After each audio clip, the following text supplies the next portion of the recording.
Irmãos, hoje nós vamos encerrar, não Atos, obviamente, mas a pregação de Paulo, essa primeira pregação do apóstolo, a pregação evangelística que ele realiza na sua primeira viagem missionária, é o que nós estamos acompanhando agora, aquela primeira viagem que o apóstolo Paulo faz na companhia de Barnabé, e ele está aqui numa sinagoga judaica na cidade de Antioquia da Psídia. Isso vai acontecer, ou aconteceu, lá pelo ano 47, aproximadamente o ano 47 depois de Cristo. Então nós vamos fazer a leitura da pregação completa, vai ser a última vez que nós vamos ler esse texto, né?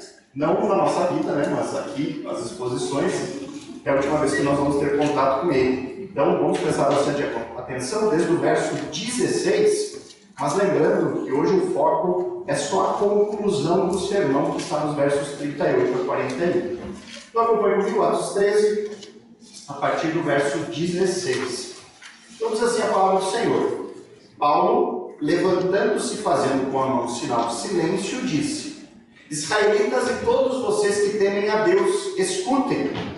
O Deus do povo de Israel escolheu os nossos pais e exaltou o povo durante a sua peregrinação na terra do Egito, de onde os tirou com braço poderoso.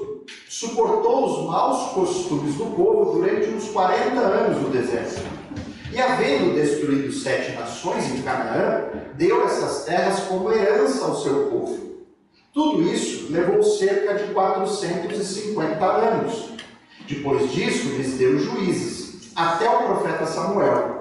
Então eles pediram um rei, e Deus lhe deu Saul, filho de Quis, da tribo de Benjamim, e isso durante 40 anos.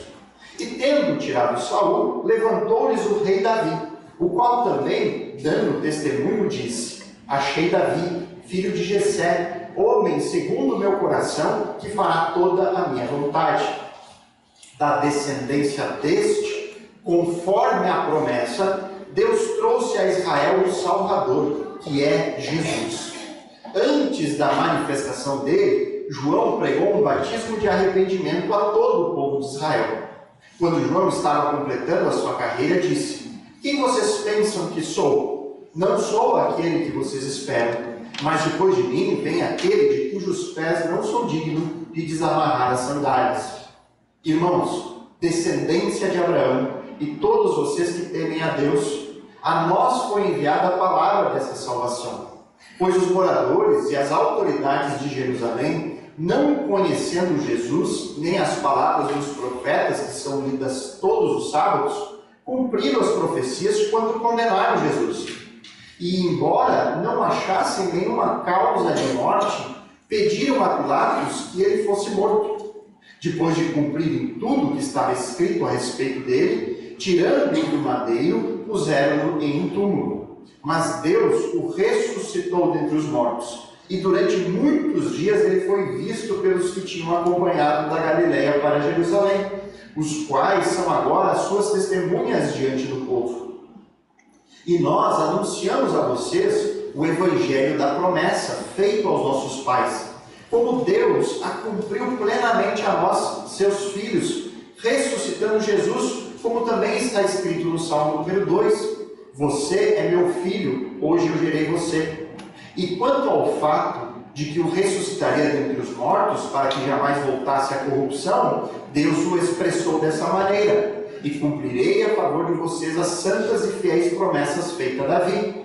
Por isso, também diz em outro salmo: Não permitirás que o teu santo veja a corrupção. Porque tendo Davi no seu tempo servido conforme o plano de Deus, morreu. Foi sepultado ao lado dos seus pais e viu corrupção. Porém, aquele a quem Deus ressuscitou não viu corrupção. E agora vem a conclusão do sermão, a parte que nós veremos. Portanto, meus irmãos, saibam que é por meio de Jesus que a remissão dos pecados é anunciada a vocês. E por meio dele, todo o que crê é justificado de todas as coisas das quais vocês não puderam ser justificados pela lei de Moisés. Portanto, tenham cuidado para que não lhes aconteça o que os profetas disseram. Vejam, ó desprezadores, fiquem maravilhados e desapareçam, porque no tempo de vocês eu realizo obra tal que vocês não acreditarão se alguém lhes contar. Irmãos, nessa conclusão do apóstolo Paulo, ele encerra falando duas verdades centrais acerca do que Deus está fazendo por meio de Jesus. Duas verdades centrais que são o fio condutor para uma advertência final. É um modelo perfeito de uma pregação evangelística. É um modelo que a gente deve adotar, que a gente deve seguir. Uma pregação que anuncia o Evangelho. Paulo, ele apresentou Jesus, ele mostrou quem Jesus é, ele trouxe todas as evidências de que Jesus é aquilo que ele disse ser, ele mostrou como as Escrituras falam de Jesus e mostram tudo aquilo que ele faria, e aí então ele termina com um apelo: venham à frente aceitar esse Jesus. Não é esse tipo de apelo que Paulo faz aqui. O apelo que Paulo vai fazer é levá-los a uma decisão. O que você fará a partir de agora? Eu apresentei Jesus a vocês. Eu mostrei que Jesus cumpre com as profecias. Que tudo aquilo que no passado o Senhor prometeu está sendo realizado por esse que venceu a morte. O que vocês farão agora? Cuidado com a atitude de vocês a partir de agora. É uma advertência, um apelo em formato de advertência. Tenham cuidado. Então Paulo, ele vai reforçar nessa sua conclusão algo que foi o tema praticamente de toda a pregação. Desde o início, Paulo, ele fez questão de mostrar aquela verdade sobre a fidelidade de Deus. Deus é fiel, mesmo diante da infidelidade do seu povo. Lembre-se de como Deus é fiel. Que forma nós vamos lembrar que Deus é fiel? Olhem para Cristo. Ele enviou Jesus, mesmo vocês o rejeitando. Ele enviou Jesus, mesmo o povo escarnecendo. Jesus continua sendo o caminho, mesmo vocês tendo o matado. Isso mostra o quanto Deus é fiel. E a segunda verdade que ele vai trazer nessa conclusão é algo que vai ser extremamente impactante para aquelas pessoas naquele tempo. A verdade de que Jesus é superior à lei. Ele vai mostrar agora o quanto Jesus excede, é superior à lei mosaica. Algo muito querido por aquele povo. Um povo que tinha muito zelo pela lei. Mas Paulo vai mostrar que Jesus faz algo que a lei era incapaz de fazer. Portanto, Jesus é maior que a lei. E essas duas verdades, da fidelidade de Deus e de como Jesus é superior à lei, conduz para a advertência que ele vai fazer no fim. O perigo de você se manter incrédulo diante dessas verdades. O perigo de você se manter resistente ao Evangelho. Paulo, ele quer mostrar que rejeitar Jesus é o mesmo que rejeitar a Deus. Se você rejeita a Cristo, você está rejeitando o plano de Deus. Você está rejeitando a forma como Deus nos salvou. Se a salvação vem por Cristo, ao rejeitar a Cristo, você rejeita o plano soberano de Deus para nos salvar. Então nós vamos ver essas duas verdades e aí então a advertência. A primeira verdade central que Paulo usa aqui na sua pregação é que Deus, ele é fiel diante da infidelidade.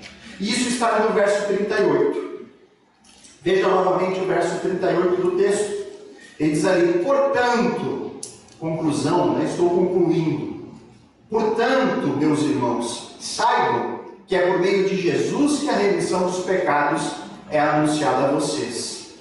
Paulo, ele começa com essa conjunção aqui, portanto, ou seja, por conta disso, por conta de tudo o que eu já falei, por causa daquilo que eu já demonstrei, que Jesus é revelado na Escritura, os textos falam sobre ele, por conta da obra que Jesus fez, do seu sofrimento, por causa da sua morte e por causa da sua ressurreição. Isso demonstra que Cristo, Jesus, ele é o Messias.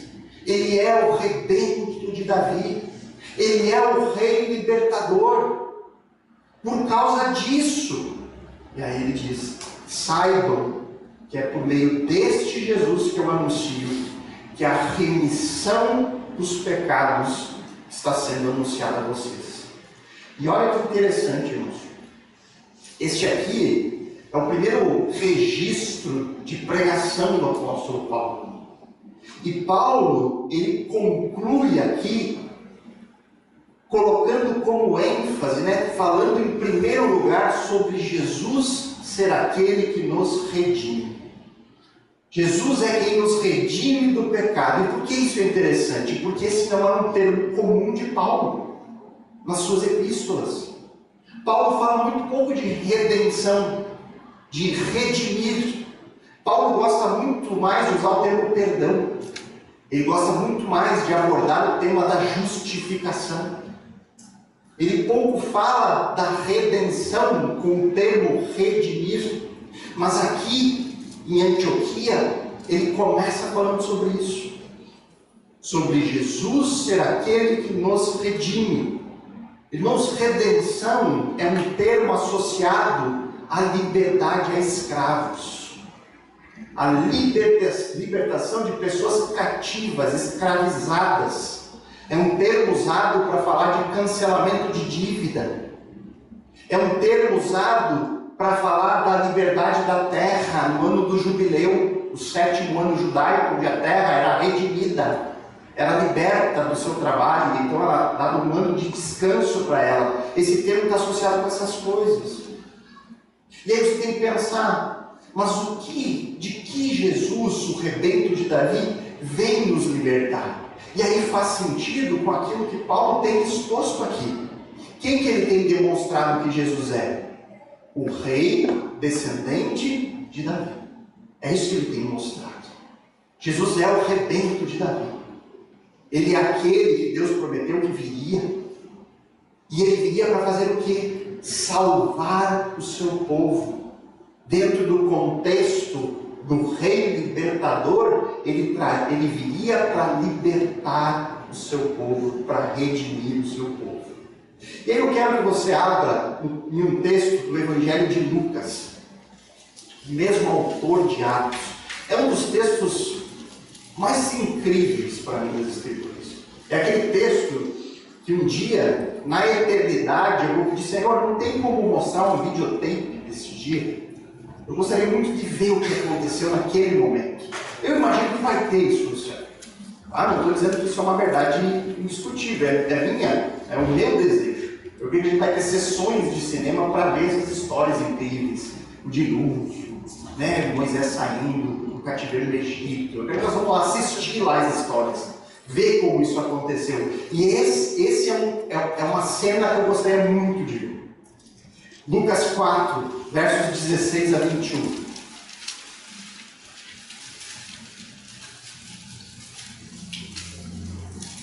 Lucas 4, versos 16 a 21, aqui fala de Jesus numa sinagoga. E ele vai na sinagoga e é convidado para fazer a leitura de um texto.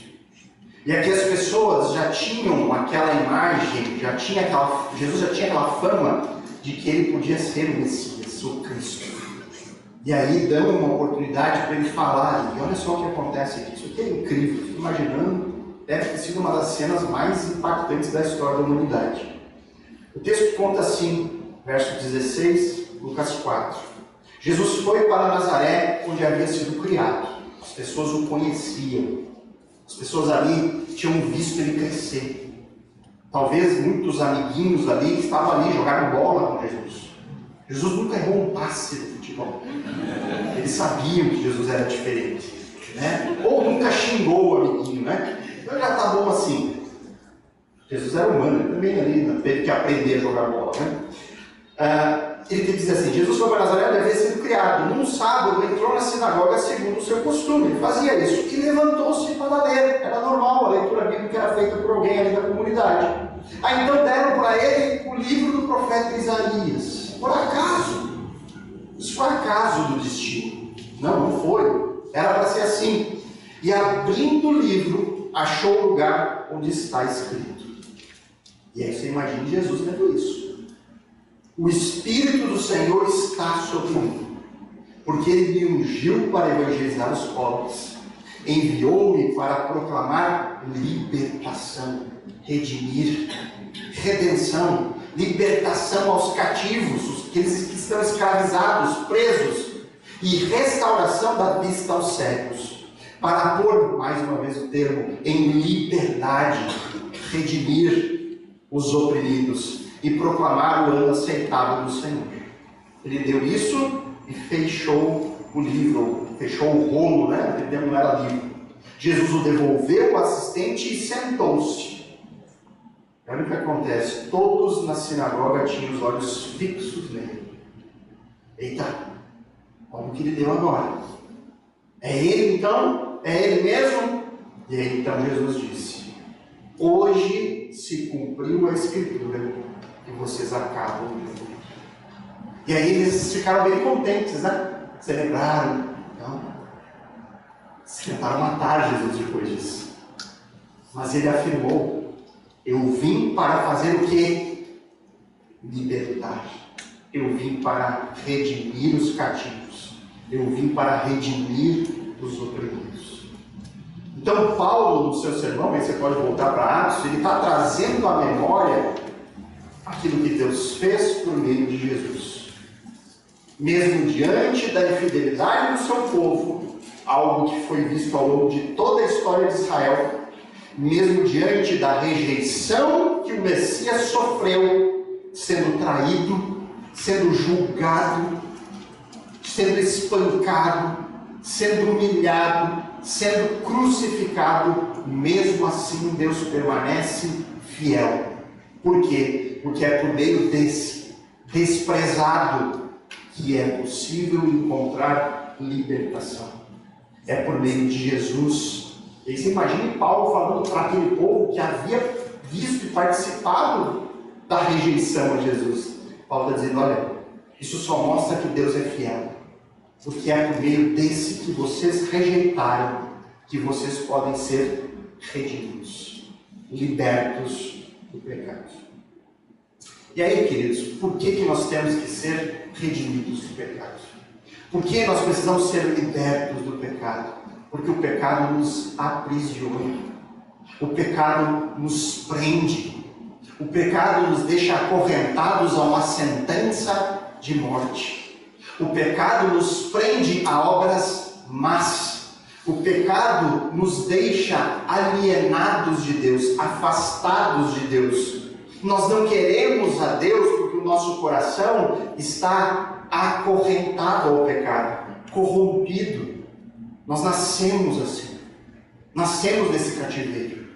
E segundo Paulo, somente Cristo pode nos libertar disso. É somente Ele que pode mudar essa situação. A nossa libertação deste pecado que leva à morte vem dele. Vem do Senhor que enviou a Jesus, porque Ele é fiel, mesmo diante da nossa infidelidade. Deus, Ele decidiu agir em nosso favor. Deus foi fiel às suas promessas. Deus enviou o Messias como Ele havia dito. Paulo está lembrando eles disso. É o que Cristo faz. Ele nos liberta, Ele nos redime. Ele vem a nós enquanto ainda pecadores. Irmãos, entenda isso. Jesus não nos liberta do pecado só depois que nós demonstramos que merecemos ser libertos. Não é assim que ocorre. Ele veio ao mundo e Ele se entregou neste mundo enquanto ainda escravos do pecado. Uma ilustração que Paulo usa muito nas suas epístolas sobre o que Deus fez por nós em Jesus é a ilustração da adoção. Não é mesmo? Fala muito, o Senhor nos adotou em Cristo. Em Cristo nós somos adotados como filhos de Deus. Agora pense o que significa ser adotado. Quando uma criança ela é adotada, ela fez algo para merecer a adoção. Pense. Foi a criança que saiu em busca de seus pais? É a criança que vai atrás de novos pais na vida dela? Não, são os pais. Os pais, eles concebem esse desejo no seu coração. E aí então eles partem em amor atrás dessa criança. Eles começam a amar dentro de si um bebezinho, uma criança, seja o que for, sem nem mesmo conhecê-los ainda. Ao contrário de Deus, que nos conhece desde sempre.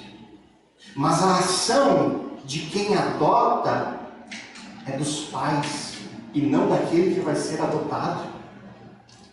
É assim que funciona na redenção. Como nós poderíamos ser merecedores disso? Como poderíamos merecer a adoção? Como poderíamos supor que Deus nos adotou por causa dos nossos méritos? Deus, ele partiu em amor. Deus, ele tomou a iniciativa. Deus, ele fez o que era necessário. E ele fez isso para resgatar aqueles a quem ele decidiu adotar como seus. E aí então Deus concede um novo coração. E aí Deus dá um novo espírito. E esse novo espírito, esse novo coração, é nesse momento que nós passamos a amá-lo. Mas se ele não tivesse nos amado primeiro, nós jamais amaríamos a ele. Então essa é a primeira verdade central que Paulo está usando aqui no seu sermão. Deus é fiel diante da infidelidade. E a prova que ele usa aqui é que ele enviou Jesus. Ele enviou mesmo diante de toda a infidelidade daquele povo. Deus veio a nós em Cristo, enquanto ainda pecadores. A segunda verdade, e essa aqui é muito impactante dentro do contexto que Paulo estava naquele momento, dentro de uma sinagoga judaica, pessoas que conheciam a palavra, que conheciam a lei. Ele está dizendo aqui que Jesus é superior à lei. Essa é a segunda verdade. E ela está no verso 39. Paulo ele falou de redenção, mas ele agora vai falar aquilo que ele mais gosta: justificação. E ele fala ali, por meio dele, de Jesus, todo que crê é justificado de todas as coisas das quais vocês não puderam ser justificados pela lei de Moisés. Esse versículo aqui reflete muito o pensamento de Paulo, algo que nós vemos ao longo das epístolas. Paulo fala muito sobre isso. Um exemplo bom é Gálatas 2,16. Não precisa abrir um versículo só, onde ele enfatiza, ele faz um paralelo, reforçando a mesma verdade. Ele fala assim: sabendo, contudo, que o homem não é justificado por obras da lei, e sim mediante a fé em Cristo Jesus. Também temos crido em Jesus Cristo, para que fôssemos justificados pela fé em Cristo, e não por obras da lei. Ele repete: pois por obras da lei ninguém será justificado. Pense em alguém que foi condenado à morte pelos seus crimes. Alguém que está no corredor da morte. Para ele se livrar dessa condenação, o que ele precisa? De um perdão judicial. Ele precisa ser inocentado pelo juiz. Na Bíblia, nós somos colocados como alguém no corredor da morte. Pessoas que estão condenadas por conta da sua rebelião, do seu pecado, da sua transgressão. O pecado trouxe a nós uma condenação de morte. Mas não é uma morte qualquer, meramente física e depois tudo acaba. A Bíblia fala em morte eterna. Para escapar disso, dessa morte, o homem precisa do perdão de Deus. A ideia da justificação bíblica é essa ilustração de um tribunal. Deus ali é o juiz. E você precisa receber o perdão desse juiz. Agora, como nós podemos fazer isso? Muitas pessoas hoje mesmo pensam de uma maneira muito similar a muitos judeus do tempo de Paulo, que para receber o perdão de Deus é preciso merecer. É preciso fazer coisas para você obter esse perdão. E como fazer? O que fazer? Como merecer? Cumprindo a lei, sendo obedientes a uma série de regras realizando coisas boas.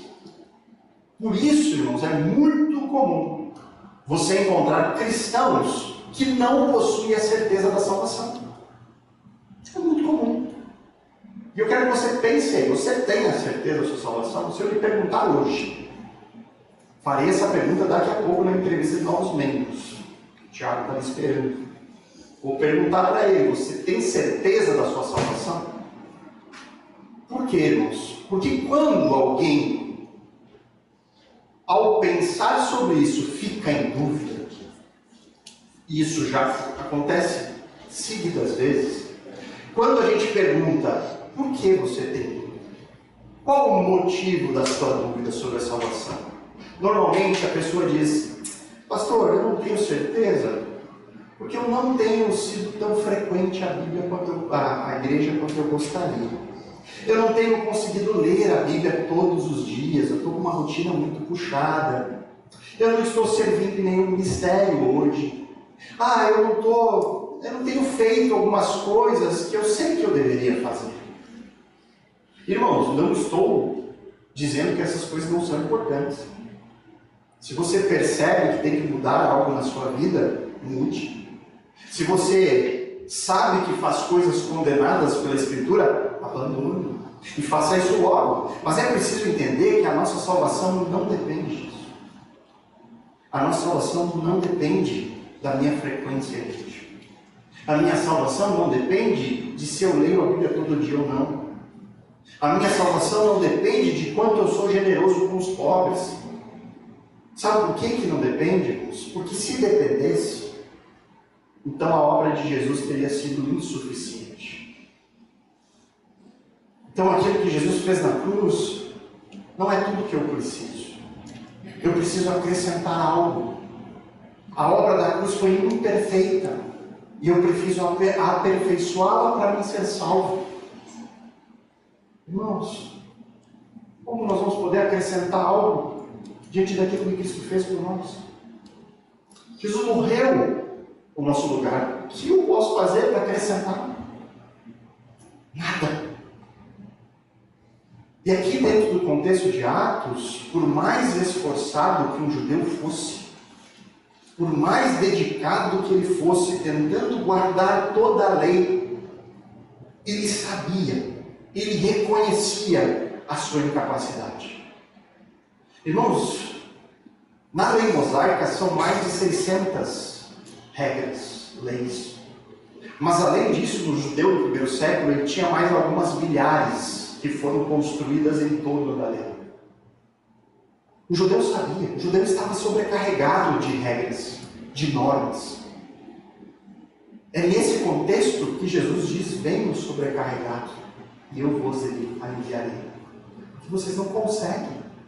Vocês estão ali lutando com a própria força, e não é por aí. Vocês são incapazes de guardar a lei de forma perfeita. E é por isso que o perdão de Deus não vem dessa forma, mas vem por meio daquele que viveu de forma perfeita. Vem por meio da obediência daquele que foi obediente. No contexto judaico, o que Paulo está dizendo aqui é uma excelente notícia.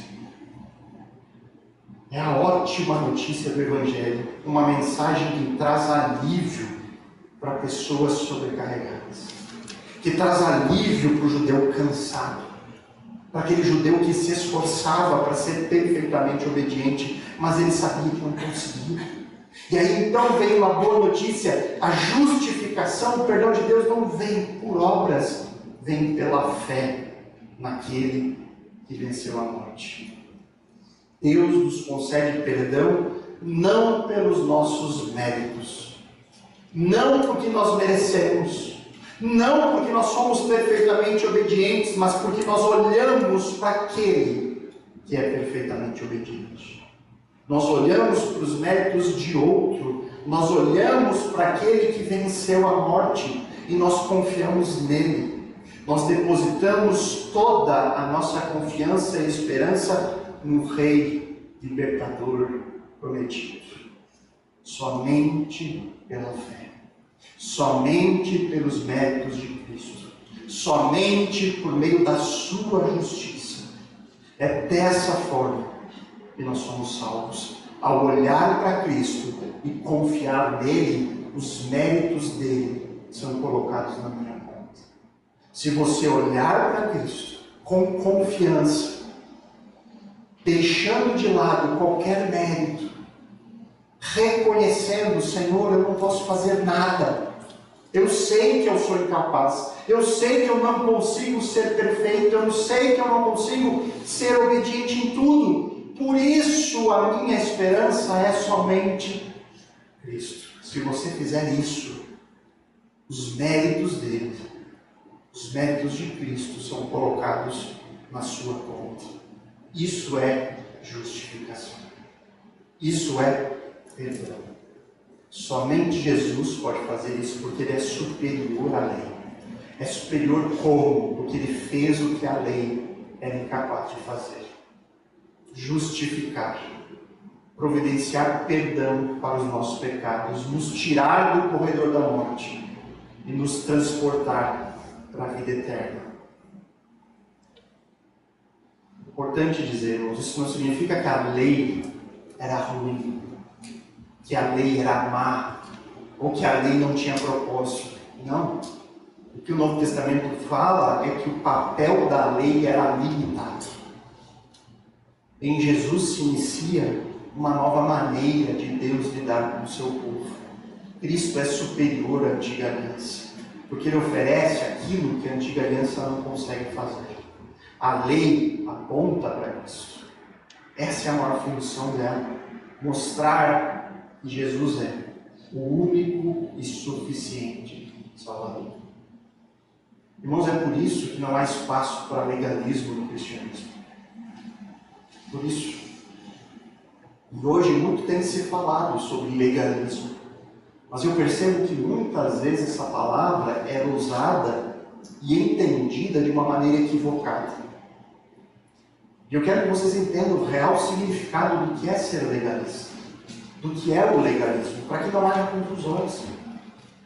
No contexto bíblico, irmãos, legalismo é a tentativa de alguém de alcançar o perdão de Deus, de alcançar a aceitação de Deus, ou de manter a sua salvação por meio de obediência de regras. Então você vem ao culto pensando que estar no culto lhe traz algum mérito para que você seja salvo. Você lê a Bíblia não para aprender de Deus, mas porque se você não ler, você acha que perdeu a salvação. Isso é uma atitude legalista. O legalismo, ele coloca a ênfase no homem. Você tem que fazer. Você tem que merecer. Você tem que ter a capacidade de conseguir ficar firme até o fim. O legalista é aquele que se esforça para isso, cumprir regras, porque dessa forma ele se sente salvo. Irmãos, isso distorce o Evangelho. Isso distorce as boas novas de Cristo. Por quê? Porque tira de Cristo a sua suficiência. Tira de Cristo o maior valor da obra dele na cruz. Aí já não é por graça. Aí se torna mérito. Você diminui a cruz ao pensar assim. Então o legalismo é a tentativa de conseguir obter de Deus uma salvação mediante a sua própria capacidade. Cumprir um determinado número de regras. Isso é completamente contrário ao Novo Testamento. Lembram de Efésios 2, 8 e 9? Porque pela graça vocês são salvos, mediante a fé. E isso não vem de vocês. É dom de Deus. Não por obras, para que ninguém se glorie. Porque se fosse pelos nossos méritos, nós sempre diríamos: mas eu fiz por merecer. Aquele que está condenado, ele não fez o suficiente. Isso tira a glória de Deus. Isso tira os méritos. Irmãos, isso está muito presente até no simples declaração: eu aceitei Jesus. Irmãos, não é bíblico. Não somos nós para aceitar Jesus. É Jesus que nos aceita. todas as nossas falhas e pecados. O Senhor que partiu e nos adotou. Não foi o contrário. Mas o que nós tristemente encontramos hoje em dia? Regras, costumes, que muitas vezes não tem qualquer respaldo bíblico. Vestimentas, corte de cabelo. A mulher não pode cortar o cabelo, senão ela perde a salvação. Você tem as restrições alimentares, pode comer, se comer está perdido. Você tem a guarda de dias sagrados, se você não guardar você não está salvo. Irmãos, isso não é ensinado como uma norma de conduta. Olha, seria bom se nós nos vestíssemos de tal forma. Não, isso aqui é colocado como condição para se manter na salvação. Eu já ouvi em pregações, aí num congresso famoso do nosso país, um pastor dizendo, o conferencista falando que pastor que usa sapatênis está perdido. Eu estou lascado. Eu não tenho nem sapato social, acho, em casa. Deve ter um lá perdido. Imagina se tem cabimento, irmãos. O tipo de sapato que eu uso determina se eu sou salvo ou não. Os apóstolos estavam perdidos lá no aquele chinelinho de motorista, né? Sandalinha motorista. Não faz nenhum sentido. Faz sentido uma mulher que corta o cabelo perder sua salvação? Faz algum sentido, biblicamente falando, irmãos? Agora, significa que eu posso viver de qualquer jeito? Eu posso vir aqui pregar de bermuda? Poderia. Eu acho que não é adequado. Não é adequado. E aqui que nós temos que ter discernimento para conseguir distinguir aquilo que é legalismo de alguém que está buscando uma vida santa. Essa distinção talvez seja a mais difícil que a gente tem que fazer e pedir sabedoria a Deus. Senhor, será que eu estou sendo legalista com isso? Ou será que eu estou apenas querendo ser mais santo no meu dia a dia? Então entenda, o legalista ele faz aquilo pensando que aquilo lhe salva.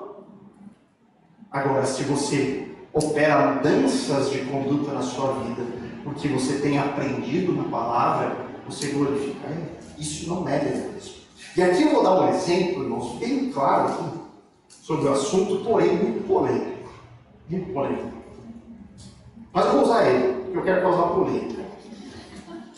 Imagine se eu pregasse aqui para vocês o seguinte: toda mulher que usa biquíni na praia está no inferno. Se você usa biquíni, você está perdido. Você perdeu a salvação. Se arrependa, coloca uma burca a partir de hoje. Porque senão você não tem condição de ser salvo. Percebeu? Estou dizendo que fazer isso corre o risco de você perder a sua salvação. Agora, eu posso dizer que para mim, o uso de trajes de banho, e aqui você inclui o biquíni ou a sunga então nem se fala.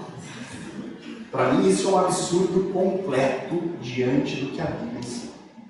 Diante do que a Bíblia ensina sobre modéstia, diante do que a Bíblia ensina sobre o cuidado que nós devemos ter ao expor nosso corpo, ao cuidado que nós devemos ter em buscar a pureza uns dos outros, eu fico pensando quem nos convenceu em algum momento da história de que tem um ambiente que você pode andar de roupa íntima.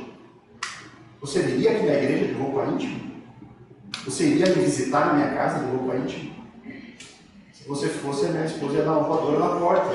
Eu ia deixar entrar, né? Mas é aquele negócio, como que você jamais sairia no mercado de roupa íntima fazer uma compra? Mas disseram para nós que existe uma faixa de areia ou um clube que ali pode expor o corpo, pode andar do jeito que você quiser, do jeito que você não andaria em circunstância nenhuma. E está tudo bem. Irmãos, quando eu vejo um crente que eu sei que depositou a sua fé em Jesus, mas que tem ainda esse costume, eu não penso que ele perdeu a salvação. Eu vejo ele como alguém ainda imaturo, alguém que ainda precisa ter os seus olhos abertos para algo que deveria já ser claro. O irmão que ainda está se deixando enganar pela cultura que o rodeia. que está sendo enganado de repente pelos seus próprios desejos, pelos seus sentimentos, pelas suas motivações pecaminosas ainda. Alguém que talvez não tenha sido claramente instruído sobre o assunto, que não teve a sua mente completamente transformada, mas eu jamais poderia dizer, afirmar que essa pessoa ela não é crente ou perdeu sua salvação. Compreende a diferença? Ela tem que ser clara aos nossos olhos. Ela deve ser clara. A salvação ocorre pela fé somente, não por meio de observação de regras. Porém, essa salvação pela fé não me dá uma carta branca para viver da forma que eu quiser. Graça e santificação andam juntas. A obediência a Deus é fruto do amor que nós sentimos por aquele que nos salvou. É fruto da atuação do Santo Espírito em nós, que habita em nós. É fruto da transformação que a palavra faz na nossa mente, onde os nossos olhos vão ser abertos para algumas coisas. Muitas vezes pode acontecer no início da caminhada, mas tem outras coisas que a gente vai perceber o erro tipo de 10, 15 anos. Eu até hoje vejo coisas na minha vida e digo, não consigo pensar sobre isso ainda assim. Olha o que a palavra diz. Vai acontecer na nossa caminhada. Liberdade que Cristo nos dá não concede a nós uma licença para a libertinagem. A liberdade que o Senhor nos dá o privilégio de podermos ser guiados na nossa vida pelo Espírito Santo, e isso vai nos afastando gradualmente das coisas que Deus reprova. Gradualmente. Então nós já vimos duas verdades aqui. Paulo apresenta na sua conclusão do sermão, primeiramente, que Deus é fiel à nossa infidelidade. Depois, que Jesus superou a lei. Ele é superior. E por fim, ele vai usar essas duas verdades para fazer uma advertência contra a rejeição de Jesus, os versos 40 e 41. Diz o texto: portanto, tenham cuidado, para que não lhes aconteça o que os profetas disseram. Vejam, ó desprezadores, fiquem maravilhados e desapareçam. Porque no tempo de vocês eu realizo obra tal, que vocês não acreditarão se alguém lhes contar. Irmãos, reparem aqui o fluxo do raciocínio que Paulo está trazendo na sua pregação. Olha o que ele já argumentou sobre Jesus até aqui. Ele começou o sermão lembrando de vários eventos importantes da história do povo de Israel. E aí então, mostrando esses eventos, focando muito na infidelidade do povo, ele apresenta Jesus como descendente prometido de Davi. Ele é o rei libertador que Deus disse que enviaria. E aí vem o verso 23, que ele já disse antes lá, da descendência deste de Davi, conforme a promessa, Deus trouxe a Israel o Salvador, que é Jesus. E aí então Paulo mostra, por meio da Escritura, que Jesus é esse Salvador. Que tudo aquilo que aconteceu com Jesus, seu sofrimento, sua morte e ressurreição, só aconteceram porque era o plano de Deus. Um plano soberano. Jesus morreu e ressuscitou segundo a Escritura. Não foi acaso. E aí Paulo ele ainda acrescentou que muitas testemunhas estão vivas e contando que viram Jesus ressurreto, das quais ele faz parte. Ele diz, eu estive com Jesus, eu vi Jesus ressurreto. Lembra que nós lemos aqui em João 8? Extremamente pertinente. Acho que era o verso 17 que disse que por meio de duas testemunhas um fato é confirmado, segundo a lei. Na cultura judaica, se duas pessoas dissessem que algo aconteceu, de acordo com a lei, aquilo deveria ser considerado um fato verdadeiro. Mas Paulo diz, centenas viram. Não é só duas testemunhas que eu estou apresentando a vocês, são diversas. E essas testemunhas deveriam ser mais do que suficiente para aquele povo levar a sério o que Paulo está dizendo. Na parte final, Paulo ainda argumentou sobre a incapacidade do homem de ser salvo pela lei. Que por meio da lei, nós não somos capazes de receber o perdão. Mas que o perdão de Deus está em Jesus, diretamente relacionado com Ele. E aí ele fala algo impactante para o judeu. Somente por meio de Jesus vocês podem ser perdoados. Não há outro caminho. Irmãos, isso aqui, para nós estamos acostumados com o Novo Testamento. Mas pense um judeu, devoto à lei, ao templo, ouvir que o único caminho agora para Deus e para o perdão era por meio de Jesus que morreu e ressuscitou. Que não adiantava mais ir ao templo, você tem que ir a Jesus. Isso aqui cai como uma bomba nos ouvidos daquele povo. Cai como uma bomba. É uma mensagem surpreendente, porque isso muda tudo. Isso iria mudar completamente o judaísmo. Os ouvintes de Paulo devem ter ficado de queixo caído ouvindo isso.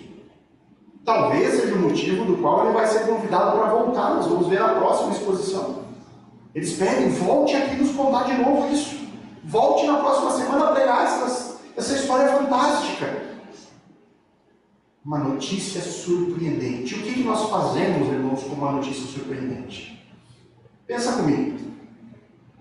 Imagine que uma pessoa chega até você e diz assim: nem sabe o que está acontecendo. Abriu uma empresa aqui na cidade que está contratando qualquer pessoa sem qualificação, está pagando 20 mil por mês. 20 mil? Qualquer um? Só chegar lá? Não precisa de qualificação? O que eu faço com essa mensagem, com essa notícia surpreendente? Eu vou investigar. Quem é essa pessoa que está me dizendo isso? Essa empresa existe? O que ele falou é realmente verdadeiro? Será que alguém já foi realmente contratado com essa empresa? Tem o nome de alguém que está trabalhando lá para me falar com essa pessoa? É assim que a gente faz com notícias que surpreendem. Eu vou investigar, eu vou ver quem foi que disse, qual é a fonte. Tem mais pessoas que comprovam isso? Tem mais pessoas falando isso? Tem alguém que viu isso? Que presenciou, que desfrutou do que tu está dizendo que está acontecendo? Vou investigar. O que os ouvintes de Paulo tinham que fazer a partir de agora? A partir do momento que eles receberam a informação de que o perdão de Deus só vem por meio da fé em Jesus. Um homem que morreu crucificado, mas dizem, ressuscitou. O que eu faço? O que eles deveriam fazer? Primeiro, verificar novamente com cuidado os textos. Realmente isso que ele falou está nas profecias? Deus falou isso realmente? Ele citou textos aqui, esses textos estão corretos, é isso mesmo? Depois, quem são essas testemunhas? Quem foi que viu Jesus ressurreto? O que eles estão dizendo? Todos eles estão testemunhando a mesma coisa? O testemunho deles é compatível? Essas pessoas são dignas de confiança? Qual é o testemunho de vida deles? Deixa eu ver esse aqui, Paulo. Como é que era a vida dele antes? Como é agora? Irmãos, se eles fossem atrás, eles veriam que tudo foi colocado de maneira precisa. As Escrituras falavam tudo aquilo. E se eles olhassem para o testemunho de Paulo, o que eles veriam? Um homem que perseguia cristãos, que botava cristão na cadeia, que encorajava o apedrejamento de cristãos. Mas ele está aqui dizendo que ele teve um contato direto com esse Jesus. Numa viagem a Damasco. E por ele ter visto Jesus, hoje agora ele é um pregador de Jesus. Mas ele está tendo lucro agora, ele criou uma seita e eles estão lucrando. Não. Esse homem não está tendo lucro algum, pelo contrário. Ele só está ganhando perseguição e sofrimento. É por isso, irmãos, que Paulo agora, sabendo que tudo que ele diz é totalmente verdadeiro, que ele encerra aqui com um forte alerta, uma forte advertência sobre a incredulidade. Ele faz aqui uma advertência contra aqueles que querem rejeitar a sua pregação. E aí veja novamente o verso 40 e 41, ele diz: portanto, tenham cuidado. Tenham cuidado a partir de agora. Para quê? Para que não aconteça com vocês o que os profetas disseram. E aí ele cita um profeta. Ele cita um texto bíblico. Vejam, ó desprezadores. Vejam vocês que desprezam. Fiquem maravilhados e desapareçam. Uma ideia de juízo. Porque no tempo de vocês, e aqui é Deus falando, realizo obra tal que vocês não acreditarão se alguém lhes contar. É bem possível que nessa altura da pregação o apóstolo Paulo tenha observado algumas pessoas fazendo cara feia também.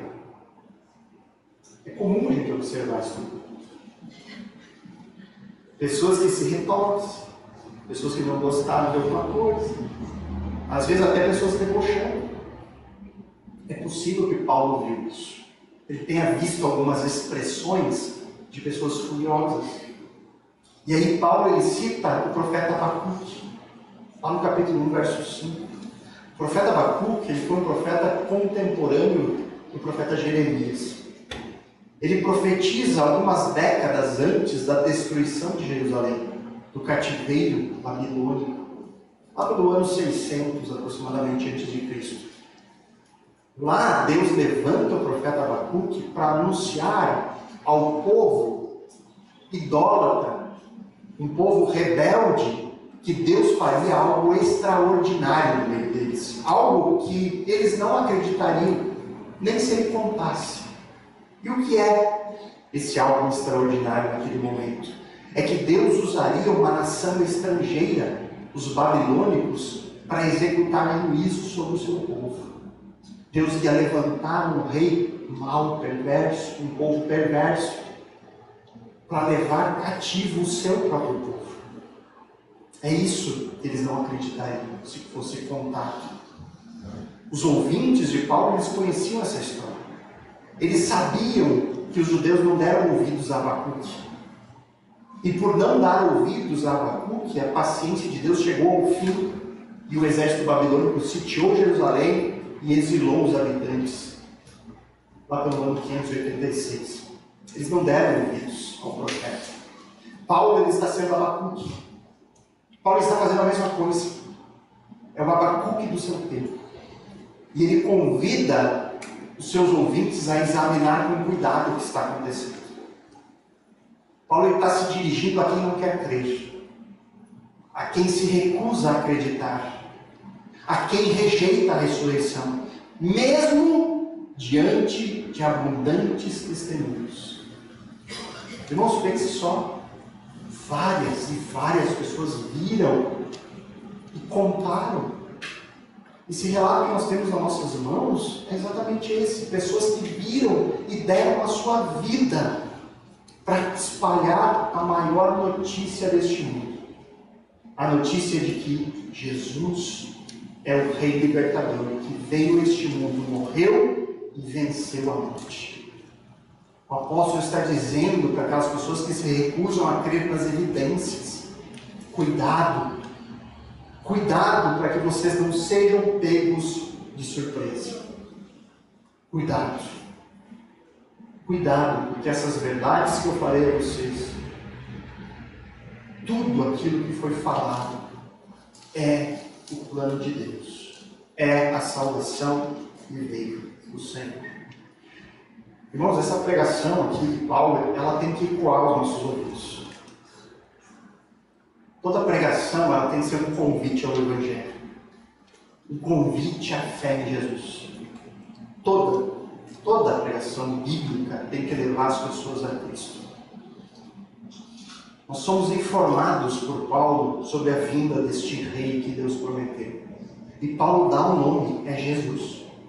Viveu neste mundo de forma perfeita, sem mancha ou mácula. Pregou sobre o seu reino, pregou sobre o reino de Deus, curou enfermos, expulsou demônios, acalmou tempestades, ressuscitou pessoas. Tudo isso aos olhos do povo, aos olhos de pessoas que testemunharam sobre isso. Mas mesmo assim, ele foi rejeitado. Sofreu nas mãos das autoridades, julgado de forma injusta. Morreu crucificado, mas ressuscitou conforme a Escritura. Isso prova que ele é quem diz seja. O que nós faremos com isso? O que você fará com isso? O que você fará com essa informação? E aqui só há dois caminhos, irmãos. Ou você vai crer nisso, ou você vai rejeitar. Mas entenda o que está em jogo, é o que Paulo faz aqui. Entenda o que está em jogo. Essa não é uma decisão corriqueira. Se eu crer, tudo bem. Se eu não crer, tudo bem também, porque todos os caminhos levam a Deus. Não sou o diabo pregando. A pregação de Satanás nesse mundo é essa. Mas não importa que mensagem é. Vocês creem assim? Tudo bem, o meu Jesus é um pouco diferente. Irmãos, o Jesus é o Jesus da Bíblia. É o Jesus dos apóstolos, que eles anunciaram. Esse é o único Jesus verdadeiro. E Paulo aqui está mostrando como ao longo das Escrituras também nos mostram que a incredulidade não é neutra. A incredulidade não é neutra, não há como alguém dizer, eu só não creio como vocês. Eu acredito em Jesus, mas não dessa forma como vocês ensinam. Irmãos, rejeitar ao Jesus bíblico, ao Jesus dos apóstolos, é o mesmo que rebelião contra Deus. Você está dizendo, eu não quero o Jesus que Deus enviou, eu tenho o meu próprio. O meu é diferente. Você está rejeitando a Deus. Por isso que o apelo de Paulo é: tenham cuidado. Não ignorem essa mensagem. Procurem as evidências. Façam tudo o que estiver ao alcance para que vocês não sejam pegos de surpresa como o judeu do tempo de Abacuque, quando de repente o juízo já estava à porta. Irmãos, a Bíblia é muito clara. Todo aquele que confessar Jesus como Senhor está salvo. Salvo para sempre. Mas quem o rejeitar está condenado para sempre. Por mais que muitos tentem negar essa realidade, nos nossos dias o inferno é real. Um dos assuntos que Jesus mais tratou. De acordo com Jesus, o destino eterno de quem o rejeita é um lugar de tormento eterno. Tem um pastor puritano do século XVII, Thomas Watson, que ele diz o seguinte: o ímpio do inferno estará sempre morrendo, mas jamais morrerá. A fumaça da fornalha sobe para todo sempre. Quem pode suportar estar sempre sob tortura? E aí ele diz, essa palavra sempre parte do meu coração. Sofrimento para sempre.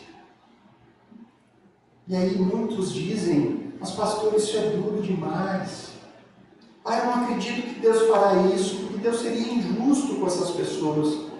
Irmãos, achar o inferno duro, eu também acho. Também acho extremamente duro. Mas dizer que Deus é injusto é ignorar o outro lado da história. Deus se ofereceu para nos salvar. Deus nos deu o seu Filho para nos dar vida. Vida eterna. Viver com Ele para sempre no seu reino. Em perfeita alegria. Vai estar quem rejeitou a Deus no seu coração. Quem não quis. Na Bíblia nós somos diversamente encorajados sobre a esperança do céu, mas ao mesmo tempo que nós somos alertados sobre o horror do inferno. E nós temos que saber que nós estamos aqui por um curto período, irmãos. Um curto período. Não pense que você vai ter vida longa, porque nós não temos certezas do amanhã. E Paulo está dizendo justamente isso. Cuidado para não ser pego de surpresa e de repente estar no juízo de Deus. A chance, o momento, a hora de crer é agora. As evidências foram postas.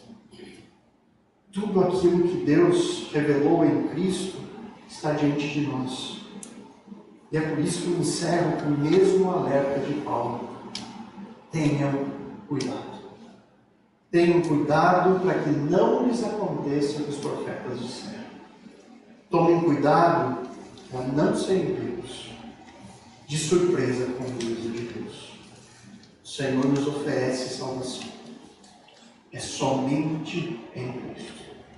Não é com a força dos seus braços, não é por obediências de regras, é por crer que Jesus morreu na nossa morte. Tome posse disso. Creia enquanto ainda é possível. Vamos orar. Querido Deus, louvamos ao Senhor mais uma vez pela sua palavra, que tudo nos ensina, que tem o caminho que devemos viver e guiar as nossas vidas aqui neste mundo, mas especialmente porque é por meio da palavra que nós temos o conhecimento de Cristo.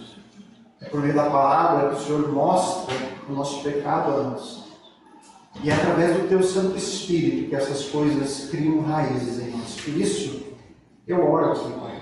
Eu oro para que o Senhor nos conceda a cada um de nós o Teu Espírito, nos convencendo da verdade e nos afastando de todo o erro, Pai. Obrigado por tão grande salvação. Obrigado porque não depende de nós, porque se dependesse, nós estaríamos perdidos até hoje. Mas graças a Deus que o Senhor Jesus vem e nos redime, vem e nos justifica. Obrigado porque Jesus é superior à lei. Nós não precisamos estar presos à escravidão da obediência imperfeita, porque imperfeito nós somos. Obrigado pelo sacrifício suficiente. Obrigado porque é somente por meio de Cristo. E nos mantenha sempre firmes nessa verdade. E possamos perseverar até o fim, crendo assim. Nos livra de todo orgulho, nos livra de todo mérito pessoal, nos livra de tudo isso, Pai. E nos faz caminhar nos Teus caminhos. É o nosso desejo de oração, em nome de Cristo.